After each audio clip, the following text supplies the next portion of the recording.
যে মাকেও দেখে, ভিন নারীকেও দেখে, আপন বোনকেও দেখে, ভিন নারীকেও দেখে, যাকে দেখার অনুমতি নাই। এই নাফরমানের মধ্যে কোনো পার্থক্য শক্তি নাই। এই মানুষরূপী জানোয়ার এটা। কষ্টের উপার্জন, টাকাও নেয়, সুদের টাকাও নেয়, কিস্তির টাকাও নেয়। এর কাছে হালাল হারামের কোনো পার্থক্য নেই। এর কাছে 2 টাকাই বরাবর। ইনসান না, ইকোনমিক্যাল অ্যানিমেল, অর্থ উপার্জনকারী প্রাণী যে রোজগার করে, ইনসান না। ইনসান বলে তাকে যার মধ্যে পার্থক্য শক্তি আছে, যে এটা বুঝে যে এটা হালাল, এটা হারাম, এটা জায়েজ, এটা না জায়েজ, এটা উচিত, এটা অনুচিত, এটা বৈধ, এটা অবৈধ, এটা করণীয়, এটা বর্জনীয়, এটা পাক, এটা নাফাক। এই বোধ বিবেচনা না থাকলে এই মানুষ না, এই জানোয়ার, হাইওয়ান। এজন্য আল্লাহ তাআলা কোরআনুল কারীমের মধ্যে বলছেন, বেঈমান নাফরমানদের দিল আছে কিন্তু বুঝে না, কান আছে শুনে না, চোখ আছে দেখে না। অথচ বাস্তবিকতারা দেখে। কাফের বেঈমানরা কিছু দেখে না, কথা বলে না, কেরা কিছু শোনে না, ওরা কিছু বোঝে না। তো তো এটা আল্লাহ দেখে বুঝে না, শুনে না, দেখে না। ওই আব্বা এখানে বুট খায়ও না বাপ, ফাজলামি করো না আব্বা, বেয়াদবের মতো বাম হাতে বুট খাচ্ছ কেন? আখলাক শেখো নাই কোনোদিন কারো কাছ থেকে? শিখো তো কিছু, মানুষ হও। কেউ কোনোদিন শিখায় নাই যে ডান হাতে খাইতে হয়? অতএব এটা গুরুত্বপূর্ণ, এটা জরুরি বিষয়। নিজের মধ্যে পার্থক্য শক্তি, হালাল হারাম, পাক নাফাকের অনুভূতি। তো আল্লাহ তাআলা বলছেন, যার দিল আছে কিন্তু আল্লাহর কথা শুনে না, আল্লাহর কথা ভাবে না, কান আছে কিন্তু আল্লাহর কথা শুনে না, চোখ আছে কিন্তু আল্লাহকে, আল্লাহর আয়াত দেখে না। আল্লাহ বলেন, উলাইকা কাল আনআম, নিঃসন্দেহে সে জানোয়ার। বাল হুম আদাল, আল্লাহ বলছে যদি সে জানোয়ার বললে কষ্ট পায়, মাইন্ড করে, তাহলে তারে আরো নামায় দিবা। বলবা যে আপনি না না সরি, আপনি জানোয়ার বলাতে মনে হয় একটু রাগ করছেন, তো দুঃখিত, আপনি জানোয়ারের চাইতে নিকৃষ্ট। আরো নামাই দিবা নিচে। কেন? তাফসীরের মধ্যে আছে, কেন? মানুষ এবং জানোয়ারের মাঝখানে কোনো আইটেম নাই। বুঝেন নাই? এই লোকটা মানুষও না, ছাগলও না, এই লোকটা মানুষও না, গরুও না, তো মাঝখানে কি? মাঝখানে কোনো আইটেম নাই, মানে মাঝখানে মানুষও না, প্রাণীও না, তো মাঝখানে কিছু আসেনি। এমন কোনো নাম আসেনি যে এটা তার বলবে কি সেটা, এমন কোনো আইটেম নাই। তাইলে এখন তারে কি করতে হবে? হয় মানুষ, নাহলে এরপরের ধাপ জানোয়ার, এরপরের ধাপ তার নিচে, এর চাইতে নিচে নামাইতে হবে তার। আপনি উপরে উঠাবেন কি দিয়া? মানুষের উপরে তো উঠাইতে তার নাম নেই, হেরে কি কেমনে জিন করবেন, ফেরেস্তা বলবেন? তাহলে এদিকেও যাইবে না, মাঝখান দিয়েও থাকবে না। তাহলে 3 শব্দ, হয় মানুষ, নয় জানোয়ার, নয় তার চাইতে নিকৃষ্ট। সাফ কথা। অতএব তুমি তোমাকে প্রমাণ করো তুমি মানুষ কিনা। আমি তো প্রায় বলি আব্বা, আয়নার সামনে দাঁড়াইয়া তোমার চুলের দিকে তাকাইয়া বলো এই মুসলমান এমন কিনা। গত 24 ঘন্টায় যে এক ওয়াক্ত নামাজ পড়ো নাই, তুমি নিজের আয়নার দিকে তাকাইয়া বলো মানুষ এমন না জানোয়ার এমন। গত 24 ঘন্টায় যে কয়েকবার পেশাব করছো, একবারও পানি নাও নাই, টয়লেট পেপার ব্যবহার করো নাই, তুমি আয়নার সামনে দাঁড়াইয়া বলো এটা মানুষের স্বভাব না জানোয়ারের স্বভাব। তুমি বুঝো পড়া কথা। তুমি রাস্তার কুত্তার দিকেও দেখো, আর ইমানদার মুমিনের দিকেও দেখো। দেখো একজন নামাজি ইমানদার পেশাব করে কি করে, আর রাস্তার কুত্তায় কি করে, মিলাও। যার সাথে মিলাই নিলেই হলো। যার সাথে যার মিলছে সোজা হিসাব। ইমানদারের সাথে যদি মিলে আলহামদুলিল্লাহ, জানোয়ারের সাথে যদি মিলে তো ঠিক আছে, দেখো মিলে কিনা। এক আইটেমে তো থাকতে হবে নিজে। এই জন্য দোস্ত, দুনিয়া ভোগ করা এটা সফলতা না, এটা সফলতা না। দুনিয়া জানোয়ার বেশি ভোগ করে। একটি হাতি একদিনে 250 কেজি খাবার খায়। এটা হলো প্রাণীবিদ্যা গবেষকদের কথা। 90 লিটার পানি পান করে একদিনে, 90 লিটার। একটি তিমি একবারে 200 মানুষের সমপরিমাণ খাবার খায় এক লোকমায়, মানে একবারে। একটি গরু কারে বাঘ কমপক্ষে আধমন 20 থেকে 25 কেজির কমে একবেলা গোশত খায়, ন্যূনতম, একেবারে সর্বনিম্ন প্রতিবেলা। এবং সে যদি 10 বছর বাঁচে, একটি বাঘ 30 বছরও যদি হায়াত পায়, এক বেলাও গোশত ব্যতীত অন্য খাবার খায়। তার খাবারের অন্য কোনো আইটেম নেই যে এখন অভাব লাগছে একটু এই বেলা ফাঙ্গাস দিয়ে খাও, না। ও 3 বেলা খাক আর 2 বেলা খাক, ও গোশতই খায়। ওর মালিক করে প্রতিদিন গোশতই খায়। তাইলে বলো ভাই, দুনিয়া জানোয়ার আমাদের চাইতে কি করে? বেশি ভোগ করে নিঃসন্দেহে। তাহলে দুনিয়া ভোগ করা এটা যদি সফলতা হয় তো জানোয়ার সবচেয়ে বেশি সফল। তাইলে জানোয়ার সবচেয়ে বেশি সফল। জানোয়ারের খাবারের মধ্যে ন্যূনতম কোনো ভেজাল নাই। আছে কোনো ফরমালিন? মনে হয় বাঘ সিংহের খাবারে, জন্তু জানোয়ারের খাবারে কোনো ফরমালিন আছে? তাহলে সবচেয়ে ফ্রেশ খাবার ওরা খায়। বাঘের খাবারের মধ্যে ফরমালিন মিশাইবে কে? কারো সাহসী কুলাইবেন। সিংহের খাবারের মধ্যে ফরমালিন মিশাবে কে? বলে ওদের রোগ ব্যাধি কই? ওদের হসপিটাল কই? দুনিয়া যে যতক্ষণ বেঁচে আছে স্বাচ্ছন্দ্যে ভোগ করতেছে। তাহলে দুনিয়া ভোগ করা এটাই যদি সফলতা হয় তো জানোয়ার সবচেয়ে বেশি সফল। যাদের পুরো হায়াতে কোনো ডায়াবেটিস, গ্যাস্ট্রিক, কোনো রোগ ব্যাধি নাই, কোনো পেরেশানি নাই, কিছু পাওয়ারও কিছু নাই, হারাইবারও কিছু নাই। জানোয়ার তো জানোয়ারই, তার আর পাওয়া না কি আর হারানো কি? কোরআনুল কারীমের মধ্যে আছে, আল্লাহ তাআলা বলছেন, কোরআনে স্পষ্ট আছেন, নবীজিকে আল্লাহ বলছে, বন্ধু মনের ইচ্ছে মতো যে চলে আমি পরিষ্কার তার ব্যাপারে আপনাকে জানিয়ে দিলাম, ইনহুম ইল্লা কাল আনআম, তারা আর কিছুই নয়, শুধুই জানোয়ার। একেবারে স্পষ্ট কোরআনের আয়াত, এরা আর কিছুই নয়, শুধুই জানোয়ার। আল্লাহ তাআলা কোরআনে বলছেন, ওয়াত্তাবা হাওয়াহু ফামাসালুহু কামাসালিল কালব, যে মনের ইচ্ছে মতো চলে, আল্লাহ বলে তার দৃষ্টান্ত কামাসালিল কালব, কুত্তার মতো। কালবুন অর্থ কুত্তা, কুকুর। কামাসালিল কালব, কিসের মতো? কুত্তার মতো। এজন্য আমি তো সাফ বলি, আব্বা, ঈমানবিহীন জীবন কুত্তার জীবন, সেজদাবিহীন জীবন কুত্তার জীবন। যে কপাল সেজদা দেয় না ওই জিন্দেগি কুত্তার জিন্দেগি।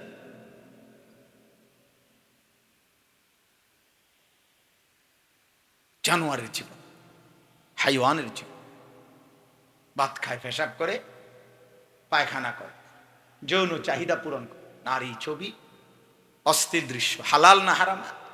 হালাল হারাম দিয়ে আমি তো মানুষ না, আমি হলাম জানোয়ার। আপনি আমারে হালাল হারাম খোঁজেন কিনতেন? আপনি আমার পেশাব করে পাক না পাক খুঁজেন কি? মানুষের ব্যাপারে এটা খুঁজবেন। আমার তো জানোয়ার, আমি আবার পাক কিতা না পাক কিতা আমার মতো নেনা দরকার। মুতে ধরছে, জেন দিয়ে মুতে ধরে, হেন দিয়ে বসে আছে। কোনো ভদ্র ইমানদার তো জীবনে কোনোদিন, আপনি পারবেন এটা? জেন দিয়ে মুতে ধরছে, হেন দিয়ে বইলে কি পারবেন? ও পারলো কেন বলেন? ও পারলো কেন? ও যে জানোয়ার জি। ও তো ইনসানের আখলাক তার থেকে সরাই দিছে, মানুষের পরিচয় নিজের থেকে হারাই দিছে। এই জন্য আব্বা নিজের পরিচয় নিজে মিলাও। খুব চালাক মনে করো না নিজে। একটা মোবাইল, একটা মোটরসাইকেল, সামান্য কিছু বাবার আর্থিক সম্পত্তি, একটি বাড়ি, একটি বিল্ডিং, বা বাবা, ভাই, আত্মীয় স্বজন, কেউ একজন বিদেশ, এই কোনোটাকেই নিজের জন্য কোনো সফলতা মনে করো না। আমাদের হাজার হাজার আইটেমের মধ্যে আমাদের নিত্য প্রয়োজনীয় জিনিস, প্রতিদিন লাখ লাখ, কত মানুষ আমাদের জীবনের প্রয়োজনীয় জিনিস, এই হাজার হাজার নিত্য প্রয়োজনীয় জিনিসের মধ্যে একটি মাত্র আইটেম হচ্ছে তেল। এই তেল নাই এটা না, শুধু একটু ঘাটতি, অর্থাৎ ঠিকমতো সরবরাহ হচ্ছে না। তেল আছে পৃথিবীতে, পর্যাপ্ত পরিমাণ মজুদ তেল আছে, শুধু তেলটা ঠিকমতো আসতেছে না। সারা পৃথিবী, বাংলাদেশ না, সারা পৃথিবী দেশে, সারা বিশ্বে রেড অ্যালার্ট, লাল বাতি জ্বলতেছে। শুধু একটি জিনিস, আল্লাহ ভালো রাখলে ভালো থাকা। নাই তো কল্পনা করেন বাবা, ভাই, এক সপ্তাহ কল্পনা করেন, গ্যাস, বিদ্যুৎ, তেল ধরে নেন, এক সপ্তাহ তিনটাই নাই, কি হবে জীবনের, কি হবে এই উল্লাসের? কখনো কি মনে পড়ে? সাআলা সাইলুম বিআযাবিন ওয়াকি'। আমাদের কিছু নাফরমান আছে এমন, তোমরা অনেক কিশোর যুবক, অনেক মাঝবয়সী, অনেক নারী, বেহায়া বেপর্দা নারী, অসংখ্য জন আছে তোমরা, যারা আল্লাহকে প্রতিনিয়ত বলতেছে, আল্লাহ তেল না, ক্ষুধা, দারিদ্র, অভাব, আরো যদি কিছু দাও, মহামারী, যা মন চায় তুমি দাও, প্রয়োজনে মরে যাব, কিন্তু আমি তোমারে সেজদা দেব না। সাফ কথা, তোমারে সেজদা দেব না। তুমি আমারে যদি দুর্ভিক্ষ ফেলে দাও, আমার জীবন একটাই, আমি আর আমার নর্তকী, আমি আর আমার মোবাইল, আমি আর আমার উলঙ্গ ছবি, আমি আর আমার হারাম জিন্দিগি, আমি আর আমার সুদের টাকা, আমি আর আমার কিস্তির টাকা, আমি আর আমার বেপর্দা জীবন, আমি আর আমার নাটক, সিনেমা, এই আমার জীবন। এবার তুমি সুখে রাখলেও পারো, দুঃখে রাখলেও পারো, তুমি তেল দিয়েও পারো, না দিয়েই পারো। অভাব আমি বুঝি না মাওলা, দাও। দুর্ভিক্ষ আমি জানি না, আমি জানি শুধু আমার উল্লাস, আমার যৌবনের চাহিদা, আমার লজ্জাস্থানের চাহিদা পূরণ, খালাস। কিসের হালাল হারাম? আল্লাহ বলেন, এরা যেন নিজের থেকে, আমি আল্লাহর আযাব চাচ্ছে। সাআলা সাইলুম বিআযাবিন ওয়াকি'। মক্কার এক কাফের, তাফসীরের মধ্যে আছে, নবী সাল্লাল্লাহু আলাইহি সাল্লামের জামানায় নবীজি একদিন কালেমার দাওয়াত দিচ্ছিলেন, বলতেছিলেন, আল্লাহর দিকে ফিরো, নয়তো আল্লাহর আযাব আসবে, আল্লাহর আযাব আসবে। নবীজি চোখের পানি ফেলে বলছে, হে আমার জাতি, নূহ আলাইহিস সালামের কওমকে আল্লাহ নাফরমানির কারণে আযাব দিয়ে ধ্বংস করছে। লূত আলাইহিস সালাম, হুদ আলাইহিস সালাম, সালেহ আলাইহিস সালাম, শুআইব আলাইহিস সালাম, ফেরাউন, নমরুদ, কারুন, হামান, শাদ্দাদ, এরকম নাফরমানদেরকে আল্লাহ আযাব দিয়ে দিয়ে নাফরমানির কারণে শাস্তি দিছে। তোমরা আল্লাহর নাফরমানি ছাড়ো, তোমরা ঈমান আনো, নয়তো আল্লাহ আযাব দিবে। তাফসীরের মধ্যে আছে, ঠিক ওই টাইমে এক কাফের, নজর ইবনে হারেস, মক্কার কাফের সর্দার, সে নবীজির সামনে বিদ্রুপ কইরা, ঠাট্টা কইরা, হাসতে হাসতে হাত তুলে আল্লাহকে বলছে, আল্লাহুম্মা ইন কানা হাযা হুয়াল হাক্কা মিন ইনদিক ফাআমতির আলাইনা হিজারাতাম মিনাস সামা আবিতিনা বিআযাবিন আলীম। বলতেছে, হে আল্লাহ, এই মুহাম্মদের কথা যদি সত্যই হয়, তুমি আযাব দিতে পারো। সে বলতেছে, নাফরমানি করিলে, ঈমান না আনলে নাকি আযাব দিবা? সে বলে, যদি এই কথা সত্যই হয়, তো এখন তোমার কাছে কি আযাব আছে দাও। এখন কসম খোদার, এটা কোরআনের তাফসীর। এই বেঈমান বলে উঠছে আল্লাহকে, দাও, এখন দাও। ফাআমতির আলাইনা হিজারাতাম মিনাস সামা, বলছে এখন তুমি আমগর উপরে পাথরের বৃষ্টি বর্ষণ করে আযাব দাও, দেখি। আবিতিনা বিআযাবিন আলীম, অথবা তার চাইতে ভয়ানক কোন আযাব আছে কিনা দাও। তাহলে আমরা যখন নামাজের কথা বলি, আল্লাহর কথা বলি, আখিরাতের কথা বলি, কবর জাহান্নামের কথা বলি, আমার বাপ, আমার ভাই, আমার বন্ধু যারা প্রত্যাখ্যান করেন প্রত্যেক ওয়াক্তের আজান, প্রতি ওয়াক্তে আজানে আল্লাহ ডাকে, বান্দা আয় না, বেঈমান বলে না না। প্রত্যেক ওয়াক্তে আজানে আল্লাহ বলে হাইয়া আলাস সালাহ, বান্দা আয় না, এদিকে একটা সেজদা দে বান্দা। বেঈমান নাফরমান ওই বলে না না, ভাত তোমার, মাছ তোমার, রিজিক তোমার, আলো তোমার, অন্ধকার তোমার, আসমান তোমার, জমিন তোমার, সূর্য তোমার, চন্দ্র তোমার, আমার অস্তিত্ব তোমার হাতে, আমার নিঃশ্বাস তোমার হাতে, আমার চোখ, নাক, কান সব তোমার হাতে, তোমাকে সেজদা দেব। এজন্য সবসময় বলি, আসমানের নিচে জমিনের উপরে বেনামাজির চাইতে বড় বেয়াদব, নিকৃষ্ট বেয়াদব, এক চাইতে বড় বেয়াদব, এক চাইতে বড় বেয়াদব পৃথিবীর কোন আর কিছুই হইতে পারে। সবচেয়ে বড় বেয়াদব এটা, অন্য বেয়াদব যার কপালে সেজদা নাই। এই গাদ্দারের চাইতে বড় গাদ্দার আর কিছু না। আমি ওই বাপদেরকে বলি, অভিভাবক আপনারা যারা বাবা, মুসলমানের বাপ, আপনাদের যাদের ছেলে মেয়ে নামাজ পড়ে না, আপনার সাফ বলি, এই সন্তান, এই নাফরমান আপনারে কোনোদিন মনে রাখবে না। কারণ সেই গাদ্দার, যেই গাদ্দার আল্লাহর মতো সত্তা, এত বড় কায়নাতের মালিক, 24 ঘন্টা যিনি তাকে দিচ্ছে, তাকেই যে পাত্তা দেয় না, আমনের মতো বাপের হাতে গনা তো ধরে না। আমনের মতো বাপের আমনে হিসাবে কিতাব, আমনি কিতামিয়া, সে তো আল্লাহকেই কিছু মনে করে না। যে এত বড় মালিকের সেজদা দেয় না, এত বড় বেয়াদব, এই বেয়াদব তার বাবার সম্মান করবে কি? সে তো আল্লাহকেই কিছু মনে করে না। ওমা কাদারুল্লাহ হাক্কা কাদরি, আল্লাহ তাআলা বলে, বান্দা তোমরা আমার মতো মালিকের কদর করলা না, আমার মতো রবের কদর করলা না। হায় হায়। হযরত নূহ আলাইহিস সালাম, কোরআনে আছে, নূহ আলাইহিস সালাম ওনার জাতিকে বলতেছেন, মা লাকুম লা তারজুনা লিল্লাহি ওয়াকারা, হে আমার জাতি, কি হলো তোমাদের? তোমরা এমন মহান আল্লাহকে সম্মান করছো না, এত বড় মালিককে সম্মান করছো না, কলিজায় কাঁপে না?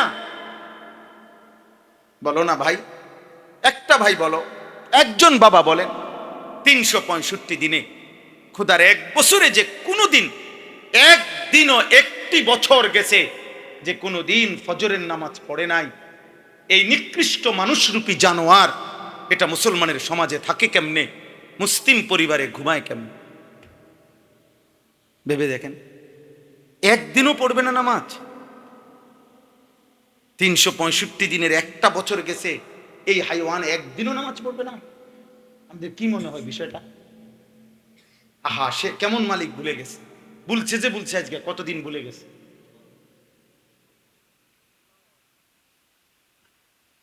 বলেন। হা, আবারও বলছি বাপ, দুনিয়া খাওয়াইতেছে পড়াইতেছে বলে মনে করো না এখানে শেষ। দুনিয়া তো, আবারও বললাম, জানোয়ার কি খাওয়ায়? দুনিয়া তো আল্লাহ কুত্তা বিলাইরও খাওয়ায়।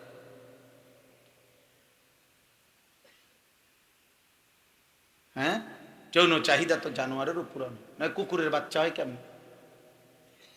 শুকরের বাচ্চা হয় কেমনে? গরু ছাগলের বাচ্চা হয় কেমনে? তো লজ্জাস্থানের চাহিদা পূরণ না হইলে ওগুলোর বাচ্চা হয় কেমন? এটা তো তেমন কিছু না।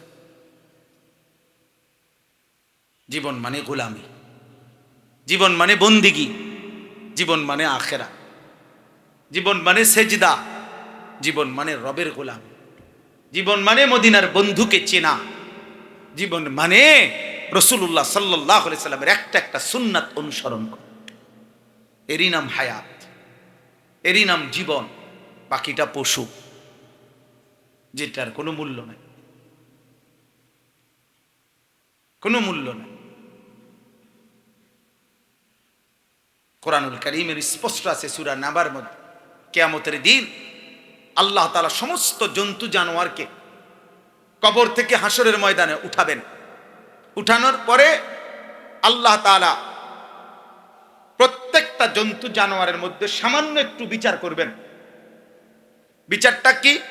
দুনিয়াতে যেই প্রাণী এক প্রাণীর উপরে অন্যায়ভাবে কোনো ধাক্কা দিছে, গুতা দিছে, জুলুম করছে, এগুলোর নগদ বিচার হবে অল্প অল্প। এই তুমি হেরে ধাক্কা দিয়ে দাও, তুমি হেরে ঠেলা দিয়ে দাও, ইত্যাদি ইত্যাদি। এরপরে আল্লাহ তাআলা বলবেন, সমস্ত জানোয়ার আজ হাসরের ময়দানে তোমরা সব মাটি হয়ে যাও। কি হয়ে যাও? খালাস, তোমাগো মাসালা শেষ, তোমাগো পর্ব শেষ। কোরআনুল কারীমের মধ্যে স্পষ্ট সূরা নাবার শেষ আয়াতের মধ্যে আছে। ঠিক এই দৃশ্য দেখে প্রত্যেকটা বেঈমান, নাফরমান, কাফের, পাপী আল্লাহর কাছে তামান্না করবে, ইয়া লাইতানি কুনতু তুরাবা, হায় মাওলা, আজ যদি এই জানোয়ারের মতো আমিও মাটি হয়ে যেতাম, তাইলে তো আজ আর আমার বিচার হইত না। আমারও আপনি দেখেন না, জানোয়ারের মতো করে আমারও মাটি বানাই দেন। সূরা মুলক সূরা নাবার মধ্যে এই কথা স্পষ্ট আছে। ইয়াউমা ইয়ানদুরুল মারউ মা কদ্দামাত ইয়াদাহু ওয়া ইয়াকুলুল কাফিরু ইয়া লাইতানি কুনতু তুরাবা।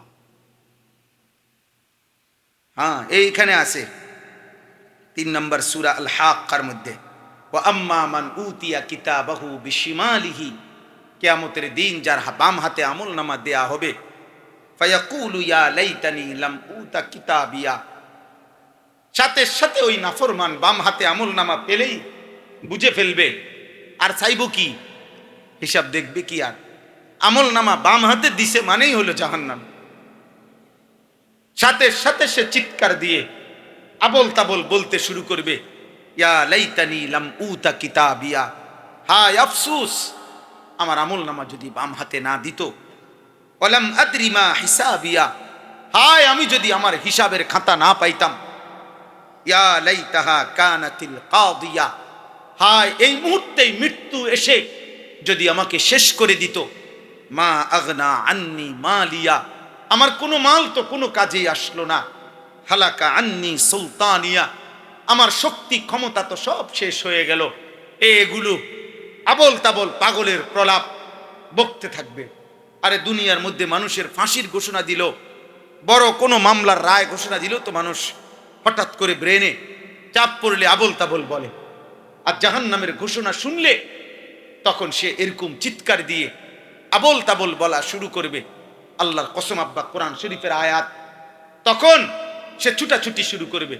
আল্লাহ নিজে বলবেন, খুজুহু ফাগুল্লু, ফেরেশতাদেরকে বলবে, ফেরেশতাদেরকে আল্লাহ বলবে, ফেরেশতারা এই বেঈমান রে ধর, ওরে ধর। ফাগুল্লুহু, তারে বেঁধে ফেল।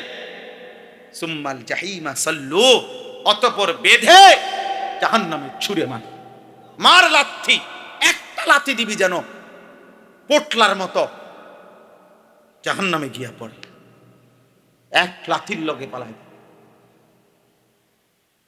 সুম্মা ফি সিলসিলাতিন যারউহা ৭০ যিরাআন ফাসলুকু, আল্লাহ তাআলা বলবেন, অতঃপর জাহান্নামে ফেলে দেওয়ার পরে জাহান্নামের ফেরেশতা ৭০ হাত, আল্লাহ বলবে জাহান্নামের ভিতরে যেসব ফেরেশতা দায়িত্বে আছে ওনাদেরকে বলবে ৭০ হাত আগুনের শেকল দিয়ে ওরে বেঁধে, ওর হাতে বা গলায় বাইন্দা আগুনের শিকল টানা, এটা দিয়া বেঁধে ফাসলুকুহু, তারে পুরা জাহান্নামের মধ্যে কুত্তার মতো ঘুরাও, আর বাকিদের সাথে দেখায় দাও এর পাপ কি ছিল বলে দাও। আল্লাহ আমাকে মাফ করে দেয়। প্রিয় ভাই আমার, বন্ধু আমার, বহুত পেরেশানি। কেমনে বললে তোমরা বুঝবা? কি বললে তোমরা নামাজ পড়বা? কি বললে আর কত মুসিবত দেখলে মালিক চিনবা? আমি গত 3 দিন, গত সপ্তাহে মঙ্গলবার, বুধবার, বৃহস্পতিবার, এই 3 দিন আমি ময়মনসিংহ কিশোরগঞ্জ মাহফিলে ছিলাম। আমি 3 রাত্র দেখছি কত হাজার মোটর সাইকেল। ওইখানে ওই অঞ্চলে তো গ্যাসে নাই, সব কিছুই তেলে চলে। কত হাজার হাজার মোটর সাইকেল একটু তেলের জন্য, 1 লিটার তেলের জন্য ঘন্টার পর ঘন্টা, রাতের 3টায় গিয়ে দেখছি রাতের 4টায় গেছি, কোনোভাবে সিস্টেম নাই তেল নেওয়া, মারামারি হানা, মানে ধাক্কা ধাক্কি হই হুল্লোড়, একটা জাহান্নামের কারবালার মাঠ মনে হয়। ঢাকা শহরের একজন পরিচিত এসপি, উনি ফোন দিছে পরে ওসিকে, ওসি এসআই পাঠাইয়া, পুলিশ সদস্য পাঠাইয়া, এরপরে বহুত কষ্ট করে 3 দিন পরে আমার গাড়িতে তেল পুরাই দিছে। আবার গাড়ি গ্যাস নাই, তেলে চলে।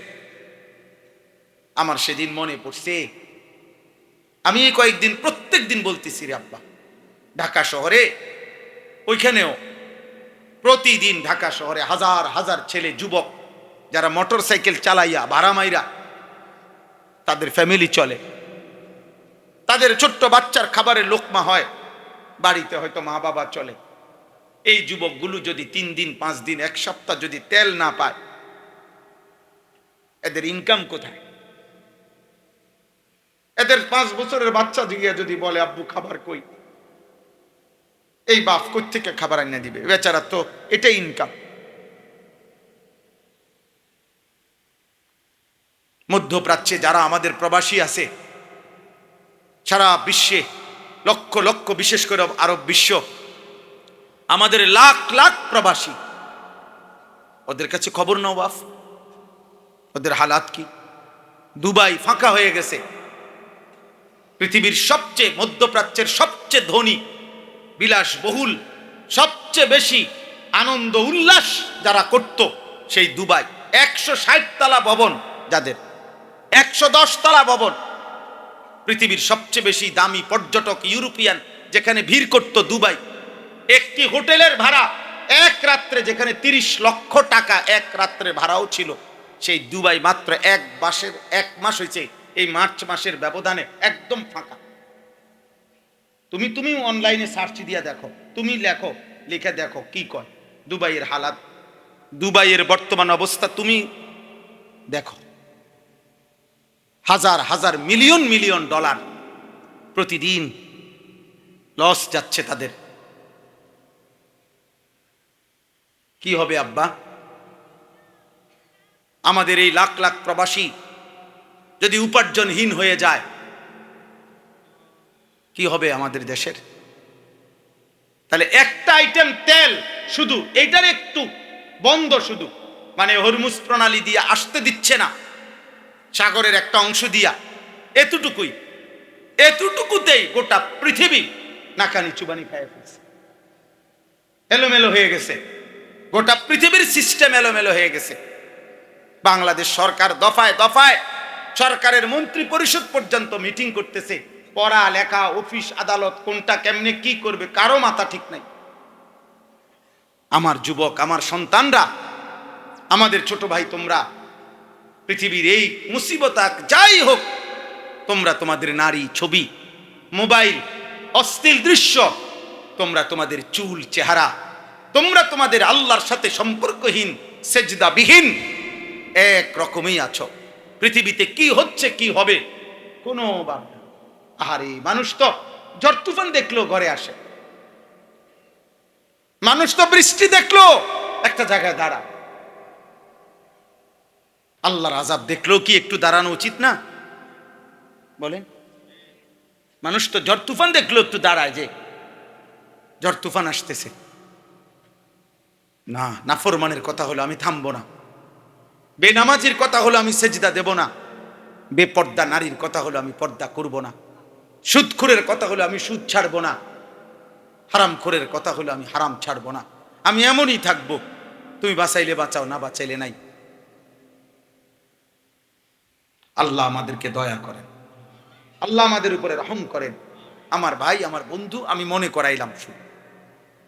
করাইলাম শুধু একজন বক্তা হিসাবে না, আখিরাত তো আছেই, জাহান্নামের আযাব তো আছেই।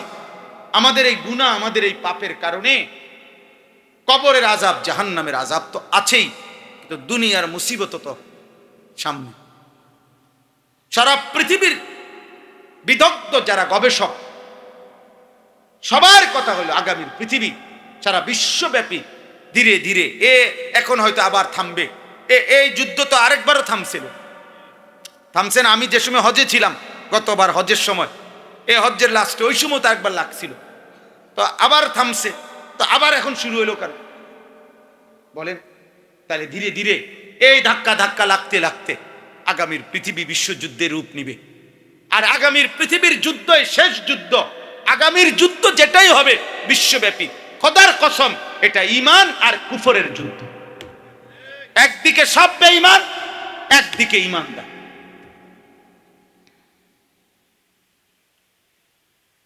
অতএব দয়া করে আমরা বাবারা যারা আছেন, পর্দার আড়ালের মা বোন যারা আছেন, আমার একটাই কথা, আমি ওই মাহফিলও বলছি, একটা অনুরোধ শুধু, আমার একটা আবদার আপনাদের সবার কাছে, যে বুঝছেন, যার বিবেক আছে, আপনাদের আবদার আপনার সাধ্য মতো, সামর্থ্য মতো, যে দূর পারেন, যাকে পারেন, আপনার অধীনস্থ নাতিটারেই পারেন, আপনার ছেলে মেয়ে, যে যাকে যে দূর সম্ভব, একজন আরেকজনকে, বুড়া জওয়ান নারী পুরুষ, আল্লাহর কথা, নামাজের কথা, আমরা মুসলমান, আমাদের আল্লাহর হুকুম মানার কথা একটু প্রত্যেকেই শত কণ্ঠে, হাজার কণ্ঠে, লাখ কণ্ঠে বলেন।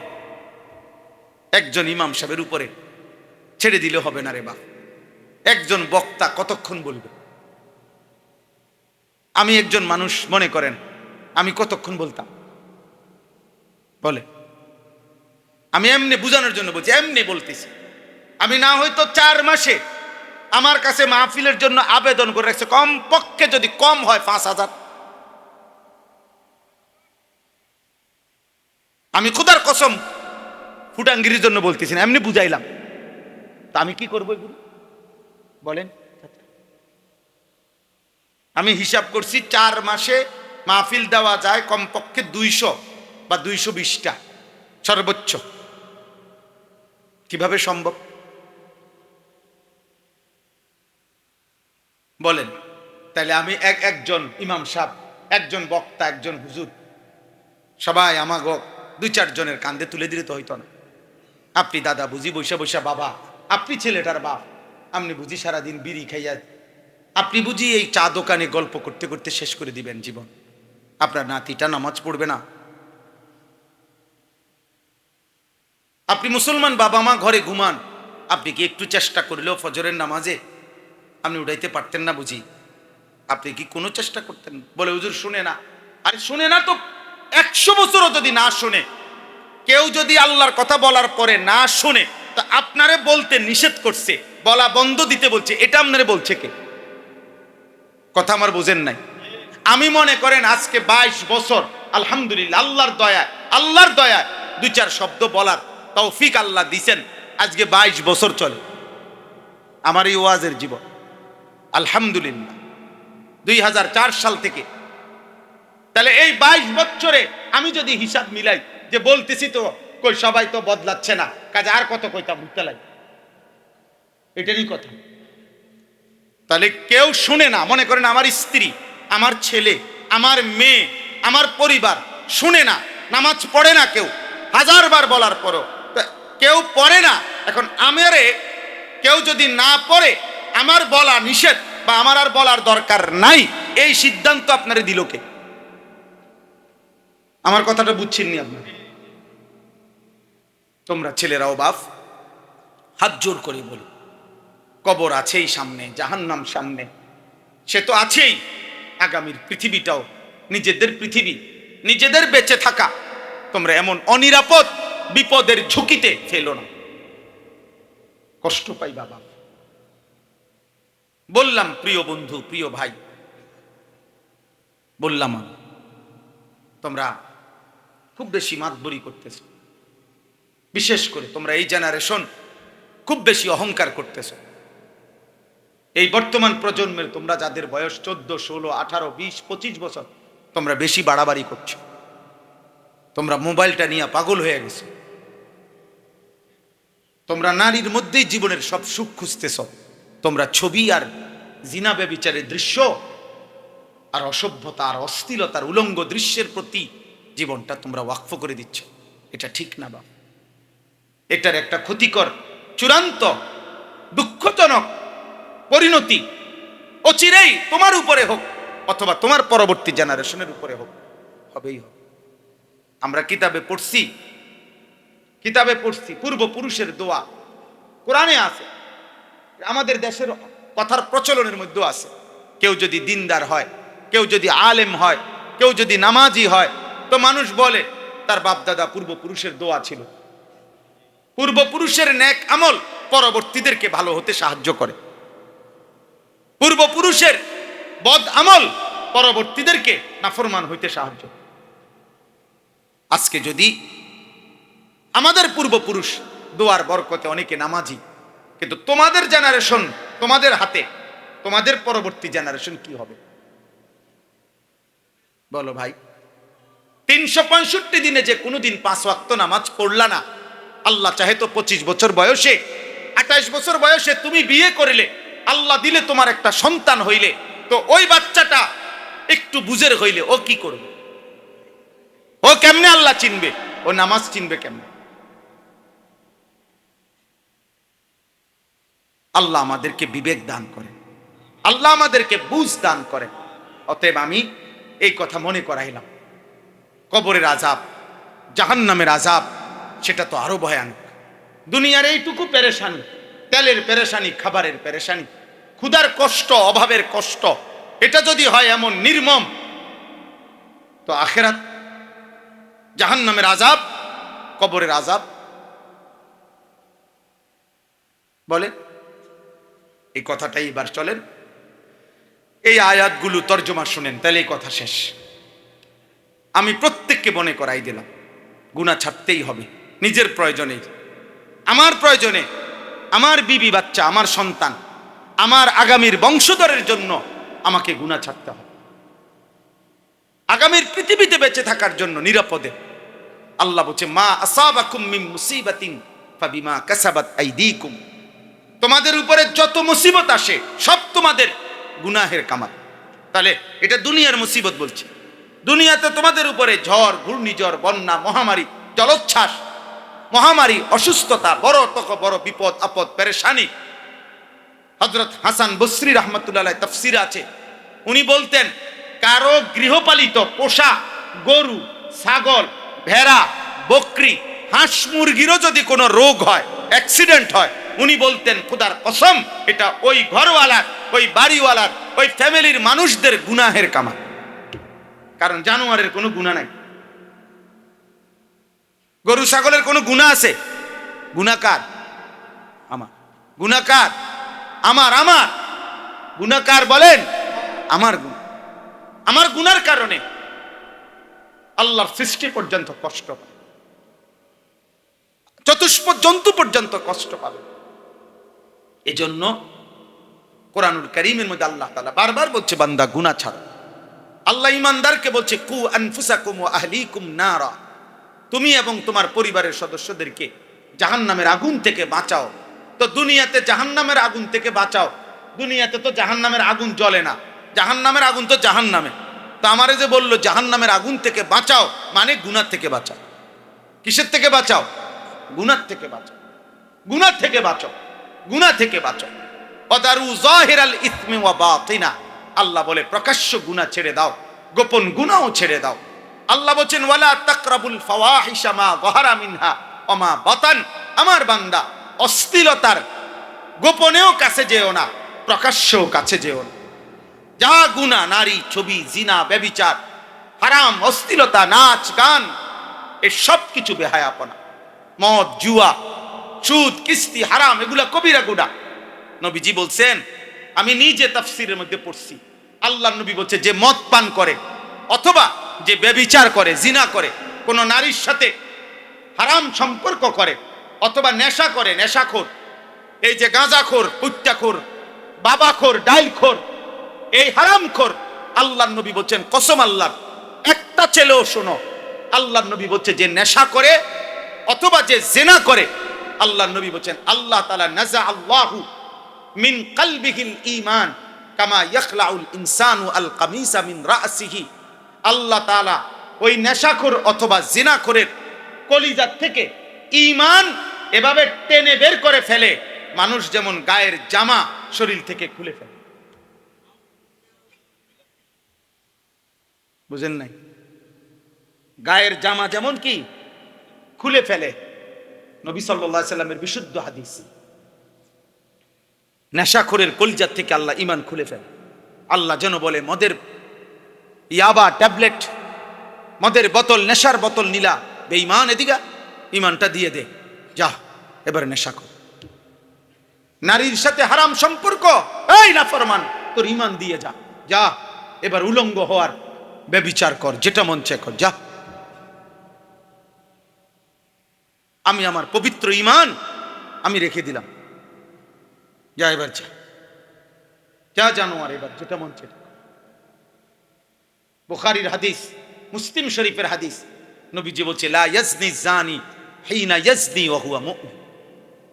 কেউ যখন জিনা করে, নবীজি বলছে তার ঈমান থাকে না। লা ইয়াশরাবুল খামরা হিনা ইয়াশরাবু ওয়া হুয়া মুমিন। নবীজি বলছে কেউ যখন নেশা করে তার ঈমান থাকে না। নবীজি বলছে লা ইয়াসরিকু সারিকু হিনা ইয়াসরিকু ওয়া হুয়া মুমিন। কেউ যখন চুরি করে তার ঈমান থাকে না। যদি এই ঈমান আর ফেরত না আসে, আল্লাহ যদি এই অবস্থায় মৃত্যু দিয়ে দেয়, এই রাত যদি আর ভোর না হয়, এই ঘুম যদি আর না ভাঙ্গে, এই নারী দেখতে দেখতে, ছবি দেখতে দেখতে, অশ্লীল দৃশ্য মোবাইলে দেখতে দেখতে হঠাৎ যার ঘুম চলে আসছে, তার তো শরীর নাপাক, হারাম বীর্যপাতের কারণে প্যান্ট লুঙ্গি তো নষ্ট, এই চরিত্রহীন লম্পট, ফরজ গোসল তার উপরে, সে নাপাক, এই অবস্থায় ঘুমায় গেছে। এই ঘুম যদি আর না ভাঙে, এই রাত যদি আর ভোর না হয়,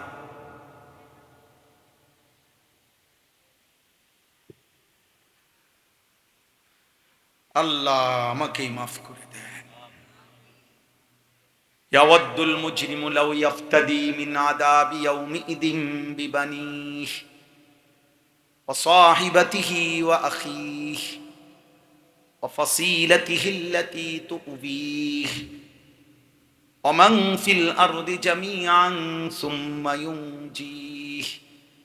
আল্লাহ বলে হাসরের দিন নাফরমান পাপী আল্লাহকে বলবে, আল্লাহ আজ হাসরের ময়দানে আমার ছেলে মেয়েদেরকে জাহান্নামে দিয়ে দেন, বিনিময়ে আমারে বাঁচায় দেন। আমার স্ত্রীকে জাহান্নামে দিয়ে দেন, আমারে বাঁচায় দেন। আমার ভাই বোনদেরকে জাহান্নামে দিয়ে দেন, আমারে বাঁচিয়ে দেন। আল্লাহ আমার মহল্লাবাসীকে জাহান্নামে দিয়ে দেন, আমারে বাঁচিয়ে দেন। আল্লাহ জমিনের সবগুলো মানুষকে জাহান্নামে দিয়ে দেন, আমারে বাঁচায় দেন। ইয়া রব্বি নাফসি নাফসি। ফেরেশতা বলবে এটা তোমার বিবি, বলবে তার ইচ্ছা করলে জাহান্নামে দাও, আমারে বাঁচিয়ে দাও। ফেরেশতা বলবে বন্ধু এটা তোর ছেলে মেয়ে, নাফরমান বলবে ওদেরকে জাহান্নামে দিয়ে দাও, আমারে বাঁচিয়ে দাও। ফেরেশতা বলবে এটা তোর মা বাপ, নাফরমান বেঈমান বলবে এদেরকেও জাহান্নামে দিয়ে দাও, আমারে বাঁচিয়ে দাও। কাল্লা ইন্নাহা লাযা। আল্লাহ বলে না না, কখনোই না বান্দা, আমি কোন অবস্থাতেই আজ ছেড়ে দেব না। ইন্নাহা লাযা, জ্বলন্ত ধাউ ধাউ লেলিহান আগুনের শিখায় তোমাকে ফেলে দেওয়া হবে। নাজ্জাআতাল লিশ-শাওয়া, আল্লাহ বলেন 1 সেকেন্ডের জাহান্নামের আগুনে নাফরমান ফেলতেই তোমার সারা দেহের চামড়া প্রথম সেকেন্ডেই খসে ফেলবে। তাদউ মান আদবারা ওয়া তাওয়াল্লা ওয়া জামা ফাআওয়া। আল্লাহর কসম আব্বা, আল্লাহ বলেন